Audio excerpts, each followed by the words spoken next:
Muy bien, mis hermanos, muy buenos días para todos. Dios les bendiga. Bueno, y en esta mañana vamos a continuar con nuestro estudio de las doctrinas de la gracia. Y vamos a hablar en esta mañana de la segunda doctrina, que es la elección incondicional o la doctrina de la predestinación. Así se llama también, la gracia soberana. En nuestras vidas como seres humanos, nosotros siempre estamos delante de decisiones. Bueno, todos los días decidimos. Siempre nosotros en nuestras vidas tenemos que decidir algo, ¿verdad? Decidimos. Al inicio de nuestros días, nuestros padres son los que eligen por nosotros. Al final de nuestros días, los hijos son los que tienen que decidir por nosotros, por los padres. Bueno, en general decidimos. Y podríamos decir que a todos nosotros nos gusta decidir. Nos gusta. Elegimos una carrera, elegimos una ciudad, elegimos la casa donde queremos vivir, elegimos casarnos. Nos gusta elegir. Todo el día elegimos. Pero mis hermanos, a nosotros no nos gusta que elijan por nosotros. ¿A ustedes les gusta que elijan por ustedes? Es como maluco. No nos gusta que elijan por nosotros. Y a veces eso nos molesta, a veces nos da rabia, o a veces nos ofende. Que elijan por nosotros. Hay decisiones que tocan la identidad, que tocan nuestra libertad, que tocan el gusto personal de cada uno de nosotros. Y por eso no nos gusta que elijan por nosotros. Por ejemplo, cuando usted va a un centro comercial, bueno, la ropa que usted se va a comprar, el estilo personal, ¿a usted le gusta que otros elijan su ropa, lo que se tiene que colocar? Por ejemplo, el corte de cabello, no, es que usted tiene que cortarse el pelo de esta manera. ¿A usted le gusta que elijan cómo se tiene que cortar el cabello? ¿O que elijan qué tenemos que comer? ¿O con quién podemos hablar? ¿O con qué amistades tenemos que estar? No, es que en su tiempo libre tienes que hacer es esto, no lo que a usted le gusta. A veces decimos nosotros, bueno, ¿por qué han de elegir otros por mí? Bueno, es que yo también tengo capacidad de elección, yo también puedo elegir, si yo también tengo criterio de elección. Ahora, cuando nosotros no tenemos la capacidad de elección, sí estamos de acuerdo que elijan por nosotros, y eso sí no nos molesta. Por ejemplo, cuando alguien ha tenido un accidente, alguien se fracturó, está en el hospital, tiene todos los huesos rotos, fracturado por completo. Entonces el doctor va y le pregunta a usted, bueno, ¿y cuál es el tratamiento que quiere que le demos? Ahí nosotros sí decimos, no, doctor, elija usted. Elija usted, pues ahí nosotros no tendríamos ningún problema en dejar que el médico elija. No tendríamos ningún inconveniente porque él es perfectamente competente para ese oficio. Y yo soy perfectamente incompetente. No conozco de esa área. Y precisamente en ese punto es donde nosotros queremos que la palabra de Dios nos lleve. El domingo pasado estuvimos meditando acerca de nuestra profunda incompetencia espiritual. ¿Recuerdan ustedes que estábamos como muertos en nuestros delitos y pecados? Estábamos destituidos de la gloria de Dios. La corrupción radical, la corrupción total del hombre. Estábamos estudiando nuestra naturaleza, ¿sí? La cual siempre nos va a llevar al mal, de continuo al mal. Nosotros no buscábamos al Señor. No queremos buscar al Señor. Meditábamos, si ustedes recuerdan, en la naturaleza del buitre y en la naturaleza de la paloma. El buitre, por su naturaleza, siempre va a buscar ¿qué? La carroña. Y la paloma, por su naturaleza, ¿qué es lo que va a buscar? El alpiste. Por su naturaleza. Bueno, así el hombre, por su naturaleza, siempre va a buscar de continuo el mal. Si fuera por el hombre Nadie escogería seguir a Dios si fuera por el hombre. Nadie recibiría el llamado. Meditamos en el Salmo 14. Ustedes recuerdan, dice el versículo 2, Jehová miró desde los cielos sobre los hijos de los hombres para ver si había algún entendido que buscara a Dios. Todos se desviaron a una se han corrompido, no hay quien haga lo bueno, no hay ni siquiera uno. Y necesitamos tener bien presente nuestra profunda incompetencia, porque es allí donde claramente Dios nos da una respuesta a nuestra incompetencia espiritual. Es allí donde Dios nos lo muestra. Es donde Dios actúa, la gracia soberana de nuestro Dios, la gracia soberana. Porque es ahí cuando brilla un Dios que es soberano, un Dios que es bueno, un Dios que es justo, un Dios que es todopoderoso. Así pues, el primer acto de la salvación es la elección. Ese es el primer acto de la salvación y es ahí cuando abrazamos nosotros muy fuerte esta doctrina de la elección incondicional. Y ahí sí decimos al Señor, gracias por haberme escogido. Y mire este pasaje, el cual lo muestra el apóstol Pablo de una manera muy clara. Romanos 8:30, dice la Escritura, y a los que predestinó, o sea, a los que eligió, a estos también llamó, y a los que llamó a estos también justificó, y a los que justificó a estos también glorificó. Este pasaje conocido como la cadena de oro de la salvación, que asegura la salvación de los creyentes, empezando por ese primer eslabón, el primer eslabón de la cadena, la elección incondicional de Dios, hasta ese último eslabón, que es la glorificación final. Y esto, pues, es demostrando la seguridad que tenemos nosotros en Dios. La seguridad que tenemos en Él, en su soberanía sobre nuestro destino eterno. La soberanía de Dios. Y es muy importante entender que Dios no tenía por qué salvarnos. ¿Por qué Dios tenía por qué salvarnos? Podría simplemente haber mostrado su justicia en cada uno de nosotros y todos hubiéramos recibido lo que pues, nos correspondía. ¿Qué era lo que nos correspondía a cada uno de nosotros? La condenación eterna, la muerte. Dios ha decidido condenar a los impíos, lo decidió el Señor, pero también ha decidido salvar a sus escogidos. Y Dios se glorifica en las dos cosas. Hay un texto bíblico que nos habla del plan divino trazado desde antes de la creación de todas las cosas. Dice Efesios capítulo 1, versículos 3 en adelante. Vamos a leerlo hasta el versículo 6. Bendito el Dios y Padre de nuestro Señor Jesucristo, que nos bendijo con toda bendición espiritual en los lugares celestiales en Cristo, según nos escogió en Él antes de la fundación del mundo, para que fuéramos santos y sin mancha delante de Él en amor, habiéndonos predestinado para ser adoptados hijos por Jesucristo para sí mismo, según el beneplácito de su voluntad, para alabanza de la gloria de su gracia, con la cual nos hizo aceptos en el amado. Y este versículo es muy importante porque aquí encontramos unas verdades que son irrefutables en la palabra de Dios. Están allí escritas. Dice el versículo, ¿quién nos escogió? ¿Quién nos escogió? Dice el texto, el Dios y Padre de nuestro Señor Jesucristo. Él fue el que nos escogió. Él escogió un pueblo para salvación. Ahora, ¿cuándo nos escogió? ¿Cuándo lo hizo el Señor? Bueno, el texto nos dice que aún antes de crear los cielos y la tierra, en Santa Asamblea se reunieron allí, conocido como el Pacto de Redención.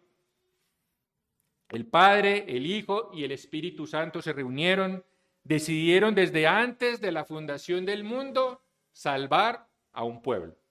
Lo decidieron. ¿Y para qué nos escogió el Padre? Dice el texto, para que fuésemos santos y sin mancha delante de Él. O sea, no porque éramos santos, no, al contrario, porque necesitamos ser santos, necesitamos de Dios. Nos escogió a nosotros estando muertos en nuestros delitos y pecados. Nos escogió de una manera incondicional. Y todo aquello que Dios prometió allá en ese pacto de redención, lo ha cumplido y el Señor lo va a cumplir. Lo va a cumplir por la sangre del pacto eterno. Lo va a hacer. Nadie busca a Dios, pero Dios nos buscó. Dios se acercó a nosotros y nos alcanzó con su gracia. A cada uno de nosotros nos alcanzó con su gracia. Bueno, ¿qué vemos más allí en ese versículo? ¿Qué lo movió a escogernos? ¿Qué movió a Dios? Su amor libre y soberano. Dice el texto, por el puro afecto de su voluntad. Porque si así no fuera, ninguno estaría en la presencia de Dios, allá en el reino de los cielos. Ninguno estaríamos allá.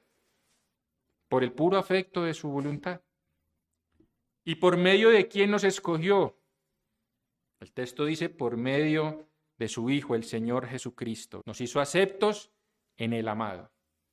Pero lo hizo con un propósito. ¿Cuál es ese propósito final? ¿Por qué lo hizo el Señor así? El texto dice, para la alabanza de la gloria de su gracia. Ese es el propósito. Todas las cosas existen y fueron creadas con ese propósito. Para la alabanza de la gloria de la gracia de Dios. Así que Dios es soberano sobre todas las cosas. Es soberano sobre tu vida, es soberano sobre mi vida, es soberano sobre tu corazón, es soberano sobre tu historia. Él es soberano en el universo y Él hace su voluntad en el universo. Él lo hace. Él escogió crearte. Él lo decidió. Eso no lo decidiste tú. Nosotros decidimos nacer. Llamamos alguna vez a nuestros papás y le dijimos, bueno, yo quiero nacer un 24 de diciembre. No, no lo decidimos nosotros. Él escogió dónde ibas a nacer, Él escogió si ibas a ser hombre o mujer. ¿Quién lo decidió? Dios. ¿Sí? Él escogió tus padres, escogió tus hermanos, en qué país ibas a vivir, en qué cultura, en qué época. El Señor escogió todo. Todo lo hizo Él. Como lo dice el Salmo 135, versículo 6. Dice, todo lo que Jehová quiere, lo hace. Todo. En los cielos y en la tierra, en los mares y en todos los abismos. O sea, ahí está encerrado todo el universo. Todo lo hace el Señor. Bueno, ustedes recuerdan el rey Nabucodonosor, después de actuar con soberbia, después de haber invadido Jerusalén, se llenó de soberbia, pero ¿qué hizo Dios? Lo humilló con una locura y lo puso 7 años a pastar como un buey. Ustedes recuerdan esa historia. Bueno, mire las palabras de Nabucodonosor en Daniel 4:35. Dice, imagine las palabras de un rey. Todos los habitantes de la tierra son considerados como nada, y él hace según su voluntad en el ejército del cielo y en los habitantes de la tierra, y no hay quien detenga su mano y le diga, ¿qué haces? Un rey lleno de soberbia, pero el Señor actuó en su vida, ¿verdad? Y reconoció con estas palabras. Dios es el que envía la sequía y Dios es el que envía las lluvias. Dios es soberano. Dios manda truenos, pero también Dios calma tempestades. Dios es soberano. Dios pone reyes, pero también los quita. Dios es soberano. Es soberano sobre los corazones. Dios endureció el corazón de Faraón, pero también abrió el corazón de Lidia para que creyera. Dios es soberano. Dios controla las cosas. Dios sacó a los 3 jóvenes del horno de fuego. Los sacó de allí para que no murieran. pero también Dios envió fuego para consumir a Sodoma y Gomorra. Dios es soberano. Dios abrió el mar Rojo enfrente de los israelitas, pero también cerró el mar Rojo encima de los egipcios. Dios es soberano. Y vino Jesucristo, el Hijo de Dios, y mostró su poder entre nosotros, sanando enfermos, multiplicando el pan, perdonando pecados, echando fuera demonios y calmando tempestades. Todo está sujeto a Él, a su poder, a su autoridad. Dios es soberano. Ahora, tal vez muchos piensen y digan en su corazón, y aquí es donde nosotros empezamos a hacernos las preguntas, ¿verdad? Porque claro, es que esta doctrina nos molesta. Nos molesta. Tal vez muchos piensen en su corazón, pero es que yo puedo decidir salvarme. Yo puedo decidir o no. Yo puedo decidir seguir a Jesús. Bueno, eso es mi decisión. Incluso he escuchado, y seguramente ustedes también han escuchado decir, no, es que Dios es un caballero y Él pide permiso para entrar en tu corazón. Es que Dios es un caballero, ¿lo han escuchado? Bueno, la pregunta más bien sería, ¿y será que tú le darías permiso a Dios para entrar en tu corazón? ¿Será que yo le daría permiso? No, ninguno de nosotros le daríamos permiso a Dios. Ahora, seguro Dios necesita tu permiso para entrar en tu corazón. Nosotros nunca le daríamos el corazón a Dios, nunca. Pero Dios tampoco pide permiso para entrar en el corazón de nadie. Dios es soberano. Dios le dice a Noé, construye un arca. ¿Y qué hizo Noé? La construyó. Le dijo Dios a Abraham, vete de tu tierra y de tu parentela. ¿Y qué hizo Abraham? Le hizo caso. Le dice a Moisés, saca a mi pueblo de Egipto. ¿Y qué hizo Moisés? Bueno, fue y hizo lo que Dios le dijo que hiciera. Y hay muchos ejemplos. Jesús le dice a Mateo, sígueme. ¿Y Mateo qué hizo? Dejó lo que estaba haciendo y lo siguió. Le dijo a Juan y a Andrés, síganme. Y ellos dejaron al instante sus redes. Le dijo a Saulo de Tarso, ¿por qué me persigues? Y lo alcanzó camino a Damasco. ¿Y qué hizo el Señor con Saulo? Le transformó el corazón. Le cambió el corazón e hizo de él un apóstol a los gentiles. Dios es soberano. Jesús le dice a Lázaro, Lázaro, sal fuera. Lázaro estaba muerto. ¿Y qué hizo el muerto? El muerto le hizo caso. Vivió, se levantó. Pregunta, ¿a cuál de ellos el Señor le pidió permiso? A ninguno. A nadie. El Señor le dice a Jonás, Jonás, ve a Nínive. Y Jonás no fue. Hombre, venía a tirarse la historia. Jonás no fue. El profeta desobediente. Así que Jonás se encontró con una tormenta que obedecía a Dios, con unos marineros que obedecían a Dios, con un mar y con un pez muy grande que obedecían a Dios, con un gusanito chiquito, pequeñito, que obedecía a Dios, a unos ninivitas que obedecieron a Dios, y el profeta desobediente al final obedece a Dios. Dios es soberano. Y del mismo modo el Señor salió a nuestro encuentro. Cuando nosotros no queríamos saber nada de Él, no teníamos interés en las cosas espirituales, ¿qué hizo el Señor? Vino por nosotros. No entendíamos la Biblia, no nos gustaba leer la Biblia, pero el Señor nos cambió, nos transformó. El Señor fue por ti y el Señor fue por mí. Lo hizo el Señor. Nos cambió, nos redimió y nos transformó para su gloria.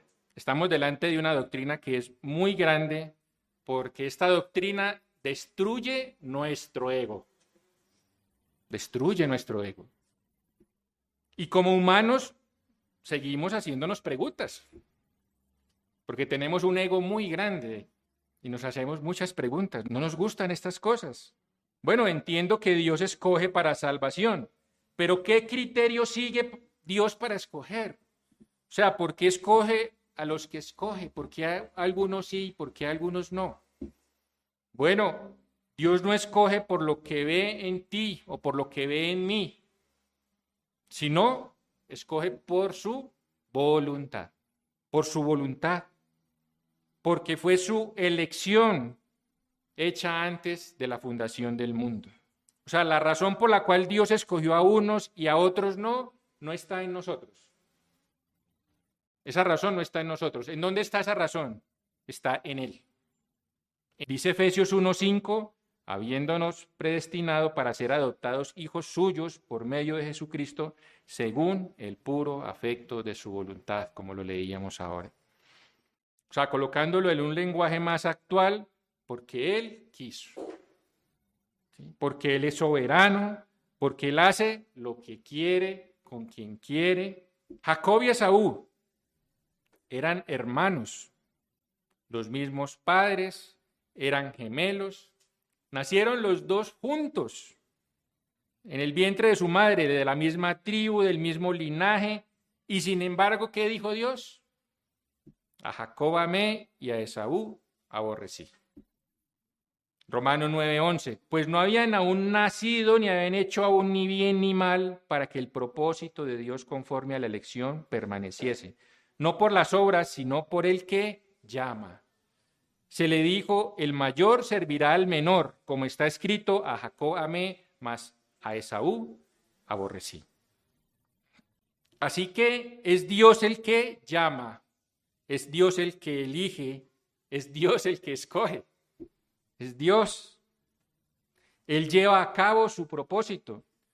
No es por lo que Él pueda ver en nosotros, no es por lo lindo ni lo hermosos que somos. No es por nuestras buenas obras. No escoge a los más buenos, ni a los más nobles, ni a los mejores escoge el Señor, no. Al contrario, Dios se deleita en escoger a lo necio y lo débil del mundo, mis hermanos, y aquí estamos. Y aquí estamos.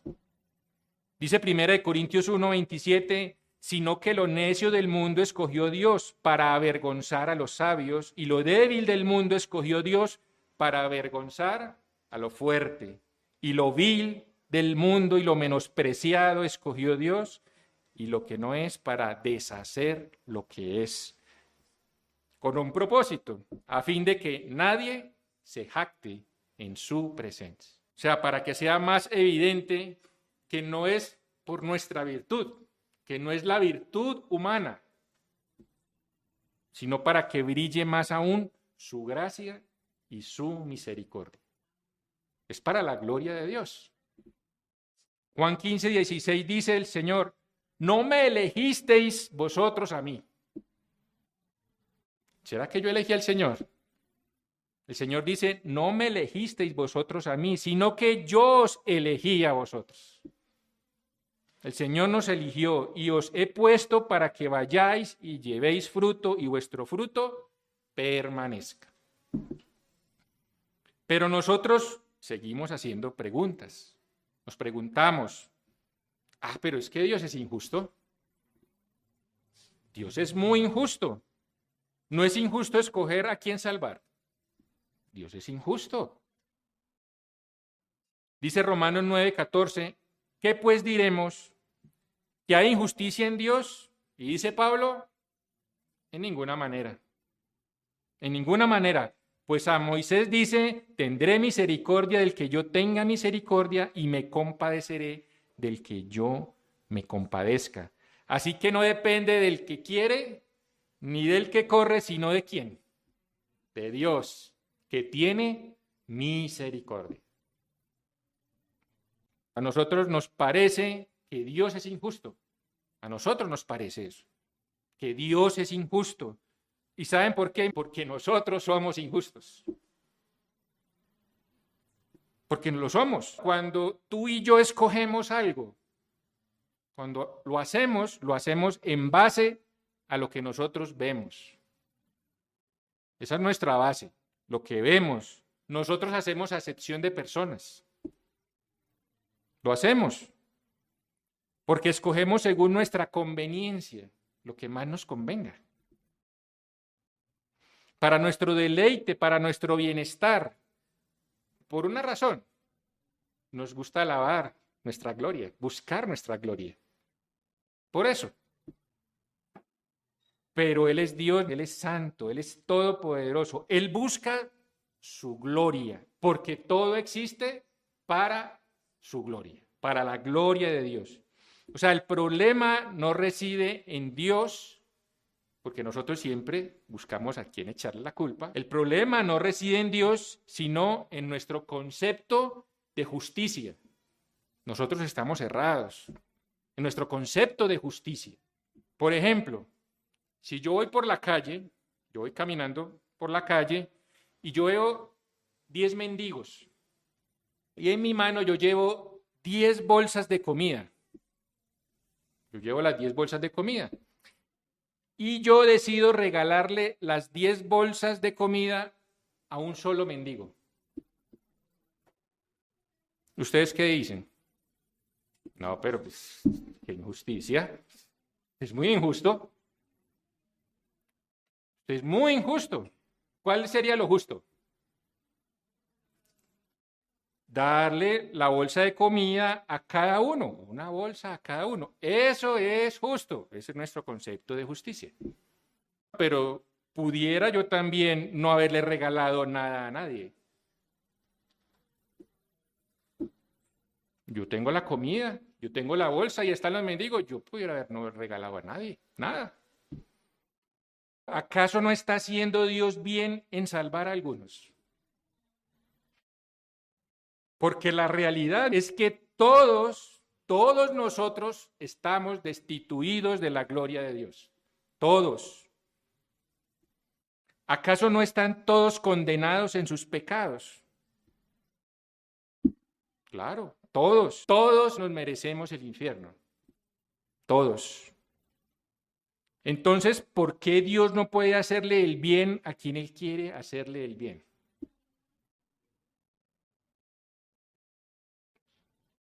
Romanos 9:21 dice, ¿o no tiene potestad el alfarero sobre el barro para hacer de la misma masa, dice Pablo, un vaso para honra y otro para deshonra? ¿No tiene potestad Dios en hacer eso? Claro, Él es Dios, Él es soberano. Dios tenía 3 opciones. Ahí las vemos. Primera opción, condenarnos a todos y seguir siendo justo para la alabanza de su justicia. Segunda opción, salvarnos a todos para la alabanza de la gloria de su gracia. Tercera opción, o hacer unos vasos de honra y salvarlos para la alabanza de la gloria de su gracia y otros vasos de deshonra y dejarlos en su justa condenación para alabanza de su justicia. ¿Cuál opción tomó el Señor? La tercera opción. ¿Por qué? Porque esa opción es la que más trae gloria a su nombre. Más gloria. La realidad es que el Señor dice en Romanos 9:15, pues a Moisés dice, tendré misericordia del que yo tenga misericordia y me compadeceré del que yo me compadezca. Él es Dios y Él es soberano de hacer lo que quiera con quien le plazca. Él es Dios. Una anécdota cuenta que una hermana se le acercó al famoso predicador Spurgeon, le dijo en una prédica, pastor, yo no entiendo la doctrina de la predestinación, esa doctrina de la elección, yo no entiendo nada de eso. Y Spurgeon le dice, no, hermana, yo tampoco entiendo nada de esa doctrina. Yo no entiendo, pero mi hermana, exactamente qué es lo que no entiende usted de la doctrina de la elección. Dígame, ¿qué es lo que no entiende? Bueno, la hermana le responde, yo no entiendo esa parte en que los que no han sido elegidos están condenados en sus pecados y Dios los envía al infierno. O sea, ¿cómo así? O sea, Dios no los elige y fuera de eso los manda al infierno. Yo no entiendo eso, pastor. Entonces Spurgeon le responde, ay, mi hermana, no, esa parte yo sí que la entiendo. Que los pecadores vayan al infierno, esa parte sí que la entiendo. Mi hermana, lo que yo no entiendo es que los pecadores puedan ser perdonados, que puedan ser redimidos y que fuera de eso puedan estar en la presencia por toda la eternidad. Esa parte a mí sí me vuela la cabeza, decía Spurgeon. Dice Romanos 6:23, porque la paga del pecado es muerte, mas la dádiva de Dios es vida eterna en Cristo Jesús, Señor nuestro. Así que no hay ninguna injusticia en Dios. Elección incondicional significa que Dios no está condicionado, que Dios no está limitado, que Dios escoge de forma libre y soberana. Dios elige y no hay más criterio en el corazón de Dios sino el puro afecto de su voluntad, el puro afecto de su voluntad, porque Él quiso. Pero siguen las preguntas. Ustedes recuerdan el arminianismo, lo que estudiábamos en la primera clase, postulaba que la elección de Dios era condicional. O sea, Dios elige a los hombres dependiendo de si esos hombres en algún día, en el día de mañana, lo van a elegir o no lo van a elegir a Él. O sea, Dios los escogió desde antes de la fundación del mundo, pero porque Él sabía quiénes lo iban a escoger a Él. Entonces, claro, Él sabiendo quién lo va a elegir y quién no lo va a elegir, pues Él elige a unos para salvación y a otros no los elige. Pero la palabra de Dios categóricamente afirma que no hay ninguna condición en el hombre para que Dios lo elija. Ninguna. Dios es soberano en su elección. La elección de Dios es incondicional. Dios no nos escoge porque Él prevé nuestra fe. No, claro, le podemos preguntar a alguien que piensa de esa manera arminiana. Entonces, bueno, si Dios te escogió desde antes de la fundación del mundo porque Él sabía que lo ibas a elegir, pues entonces tu Dios no es soberano. Si Él sabía que lo tenías que elegir, tu Dios no es soberano. ¿Seguro está escogiendo Dios libremente? No. ¿Seguro que Dios está escogiendo según el puro afecto de su voluntad? No. ¿De verdad Dios tiene misericordia del que quiere tener misericordia? ¿O está Dios obligado a elegir porque sabía quién lo iba a elegir? Si yo llego a mi casa con mucha hambre, tengo muchísima hambre y abro la nevera y solo veo eso que ustedes ven ahí, una manzana, y tengo muchísima hambre y no hay nada más dentro de la nevera, y yo me quedo ahí como mirando en la nevera buscando y no veo sino la manzana. Y entonces ya usted dice, ya decidí qué es lo que voy a comer. Adivine qué elige usted. Pues una manzana. Elijo comerme una manzana y me siento en la mesa pues a comérmela. Usted eligió algo. ¿Qué elección hice ahí? No, yo no elegí nada, porque era lo único que había, ¿verdad? No había nada más en la nevera. Pues mis hermanos, algunos tienen esa visión de Dios, que Dios escogió desde antes de la fundación del mundo, pero mirando en la historia, Dios ve quién va a escogerle a Él. Entonces, claro, esos son los que Dios escoge. No, si fuera así, Dios no está escogiendo nada, como en el caso de la nevera. Dios está obligado a escoger, eso es diferente. No había ninguna elección allí, no hay libertad, no hay soberanía, no hay misericordia que Él pueda ejercer sobre nosotros. Él está obligado por la acción del hombre, y eso no es lo que enseña la Biblia. No es lo que enseña la Biblia. Al contrario, como dice la Escritura, Dios te escogió desde antes de la fundación del mundo. Y aquellos que son elegidos son los que van a creer por la misericordia de Dios, por su bondad, la bondad del Señor. Así que Dios es soberano. Ese sí es un Dios soberano, un Dios grande, un Dios que gobierna, un Dios que tiene misericordia. Pero las preguntas siguen. Nos seguimos preguntando, bueno, si Dios es el que escoge, si Dios es el que salva de forma soberana, si Él decide quiénes son su pueblo y quiénes van a estar en su gloria, entonces, ¿por qué Dios inculpa? ¿Por qué, por ejemplo, no hace de los impíos creyentes? Haga así, pum, un impío que haga pa, que crea, que no le eche la culpa, sino que crea. Romanos 9:19, dice Pablo, pero me dirás, ¿por qué pues inculpa? Porque ¿quién ha resistido a su voluntad? Más antes, oh hombre, ¿quién eres tú para que alterques con Dios? Dirá el vaso de barro al que lo formó, ¿por qué me has hecho así? ¿O no tiene potestad el alfarero sobre el barro para hacer de la misma masa un vaso de honra y otro para deshonra? O sea, Dios es el alfarero y Él hace lo que quiere con nosotros. Somos barro, somos hechura suya. Mejor me callo. ¿Quién soy yo para interrogar a Dios? Él es soberano. Y aquí Pablo está respondiendo lo mismo que le dijo a Job. En Job 44 dice, he aquí que yo soy vil, ¿qué te responderé? Dice Job. Y dice Job, mi mano pongo sobre mi boca. Más bien humillo mi corazón y hago silencio ante esa gran soberanía, la enorme soberanía de nuestro Dios. La doctrina de la elección incondicional es bíblica y su más importante enseñanza es que nuestro Dios elige. Dios escoge, elige, y lo vemos por todas partes de las Escrituras. Segunda de Tesalonicenses 2:13 dice, mas nosotros debemos dar siempre gracias a Dios por vosotros. La importancia de dar gracias en todo a Dios.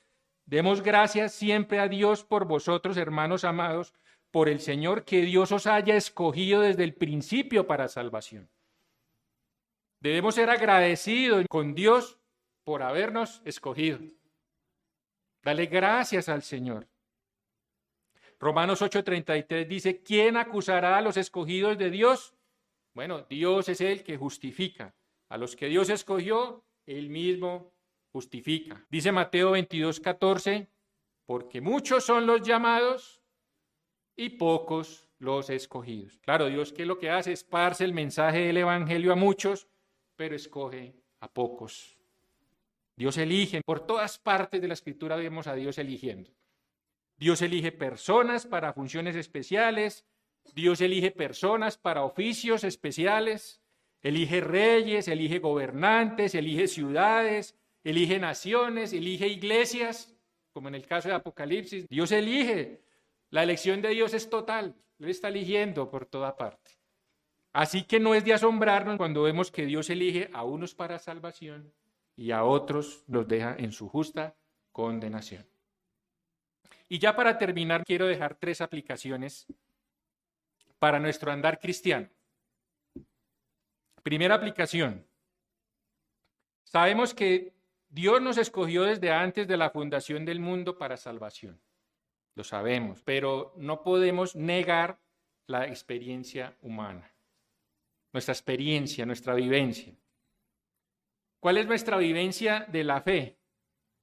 Claro, cuando nosotros llegamos al Señor, nuestra vivencia de la fe es que nosotros escogimos amar a Cristo, esa es nuestra experiencia, es que yo escogí amar a Cristo, que yo decidí seguir a Cristo, que me entregué en los brazos de Cristo voluntariamente y le serví de corazón.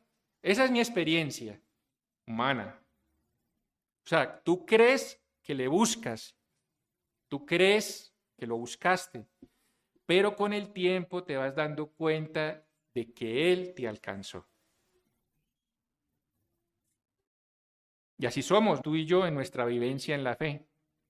Señor, estoy aquí por tu gracia. He llegado a ti por tu misericordia. Con el tiempo el Señor nos va dando esa conciencia y ya decimos, ahora sí entiendo, Señor. Fue que tú viniste por mí. Nos damos cuenta de eso. Si tú no vienes por mí, Señor, ¿dónde estaría yo? ¿Dónde estaría? Pensábamos nosotros que caminamos hacia el Señor y al final nos damos cuenta es que el Señor nos lleva cargados en sus brazos. Así que deja que todo cristiano se haga esas preguntas, que todos nosotros necesitamos hacernos. ¿Cómo es que creí si no creía? ¿Cómo es que tuve fe si no tenía fe? ¿Cómo es que entendí si no entendía? Hasta que comprendamos, mis hermanos, que seguimos a Cristo porque Cristo nos alcanzó primero. Dice Juan 15:16, no me elegisteis vosotros a mí, sino que yo os elegí a vosotros. Segunda aplicación, solo los escogidos serán salvos. Y eso lo tenemos claro, solo los elegidos serán salvos, pero no sabemos quiénes son. ¿Usted sabe quiénes son los elegidos? No sabemos. Entonces, ¿qué tenemos que hacer? Predicar el evangelio a toda criatura. Nuestra misión es sembrar la simiente del evangelio. Muchas personas dicen, si Dios el Padre ya eligió desde antes de la fundación del mundo a los que se van a salvar, bueno, y si es seguro que se van a salvar, entonces nosotros ¿para qué nos preocupamos por orar por ellos? No, pues, ¿para qué nos preocupamos por predicarles el mensaje del evangelio si igual se van a salvar? Bueno, el hecho es que Dios no solamente eligió a las personas que se van a salvar, sino que también Dios eligió los medios por los cuales esas personas se van a salvar. La oración y la predicación del evangelio. Un predicador bautista, William Carey, le decían, ¿usted qué va a ir a hacer a la India? Allá hay escogidos, ¿no? Deje que el Señor los va a salvar, ¿usted para qué va a ir por allá, tan lejos? Y él respondió, no, yo sé que sí, esas personas se van a salvar. Y estoy seguro que se van a salvar, pero si yo voy y les predico el evangelio. Nadie se va a salvar si no hay oración y predicación del mensaje del evangelio. Y en este municipio hay muchas ovejas del Señor. Ni ellos saben que son ovejas del Señor. Debemos predicar el evangelio y orar por ellos para que escuchen la voz de Cristo. Dice Juan 10:27, mis ovejas oyen mi voz y yo las conozco y me siguen. Y la tercera y última aplicación, disfrutemos de la paz que nos da esta verdad, que le pertenecemos a Él. Disfrutemos de esto. Si el Señor te escogió para vida eterna, nada puede separarte de las manos de Dios. Nada, absolutamente nada.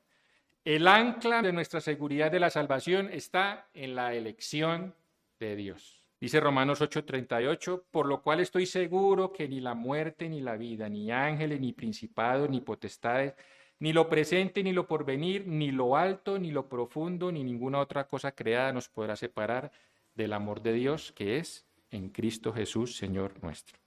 Esta doctrina promueve la santidad porque sabemos que le pertenecemos a Él. Promueve gratitud en nuestros corazones porque entendemos que Él lo hizo todo por nosotros. Pero mis hermanos, también promueve la adoración porque nos admiramos delante de la grandeza, de la soberanía y de la gracia de nuestro Dios. Tan solo nosotros podemos contemplar lo que Dios ha hecho y decir que nunca se nos olvide, Señor, gracias. Gracias por perdonarme, gracias por alcanzarme. Soli Deo